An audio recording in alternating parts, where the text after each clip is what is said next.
Hello বন্ধুরা, আমেরিকায় বর্তমানে প্রায় 50 লক্ষেরও বেশি ভারতীয় বসবাস করেন। এদেশে যে 10টি ভারতীয় ভাষা সবথেকে বেশি ব্যবহার করা হয়, যে 10টি ভারতীয় ভাষায় সবথেকে বেশি কথা বলা হয়, সেগুলো হলো, প্রথম হচ্ছে হিন্দি। ভারতীয়রা ইংরেজি ছাড়া সবথেকে বেশি হিন্দি ভাষাতে একে অপরের সাথে কথা বলেন। যদি দুজন ভারতীয় একে অপরের মাতৃভাষা না জানেন, তাহলে ইংলিশ বলার বদলে হিন্দিতেই কথাবার্তা বলেন। এ দেশে ভারতীয়দের মধ্যে হিন্দি ভাষাটা একটা কমন মিডিয়াম অফ কমিউনিকেশন হিসাবে ব্যবহার হয়। দ্বিতীয় হচ্ছে গুজরাটি ভাষা। আমেরিকায় ভারতীয় বিজনেসম্যানদের মধ্যে গুজরাটিদের সংখ্যা সবথেকে বেশি, এবং গুজরাটি ভাষা এদেশে ভীষণ প্রচলিত একটি ভারতীয় ভাষা। 3 নম্বরে আছে তেলেগু ভাষা। আমেরিকায় 2010 থেকে 2017-র মধ্যে তেলেগু সম্প্রদায়ের জনসংখ্যা প্রায় 86% বৃদ্ধি পেয়েছে। তাই এ দেশে তেলেগুভাষী মানুষজন প্রচুর আছে। 4 নম্বরে আছে আমাদের মাতৃভাষা বাংলা ভাষা। এটা বলতে আমার ভীষণ ভালো লাগছে। বিদেশে কোথাও কোনো বাঙালির সাথে দেখা হলে যে কি ভালো লাগে, আমি তো সোজা তখন বাংলায় কথা বলা শুরু করে দিই।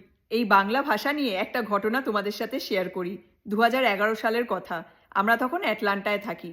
আমরা 3 বাঙালি বন্ধু মিলে একদিন হাঁটতে বেরিয়েছি। তো হাঁটতে হাঁটতে আমরা গল্প করছি। হঠাৎ করে একজন আমেরিকান ভদ্রলোক, উনি আমাদের পাশ দিয়ে যাচ্ছিলেন। উনি আমাদের ডেকে জিজ্ঞেস করলেন, excuse me, what language are you all speaking? আমি তখন বললাম যে we are talking in Bengali, it's an Indian language. উনি তখন বললেন, it sounds so sweet to my ears. তোমাদের ভাষাটা আমার শুনতে ভীষণ মধুর লাগলো, তাই ডেকে জিজ্ঞেস করলাম। বাংলা ভাষা ভীষণ মধুর ভাষা, সেটা আমরা সবাই জানি।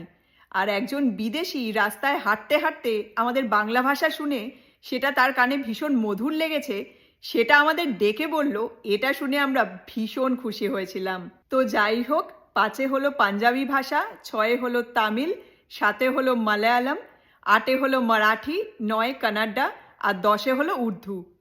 বাংলা ভাষা আমাদের মাতৃভাষা 4র্থ স্থানে আছে। এটা শুনে তোমাদের কেমন লাগলো কমেন্ট করে সেটা অবশ্যই জানিও।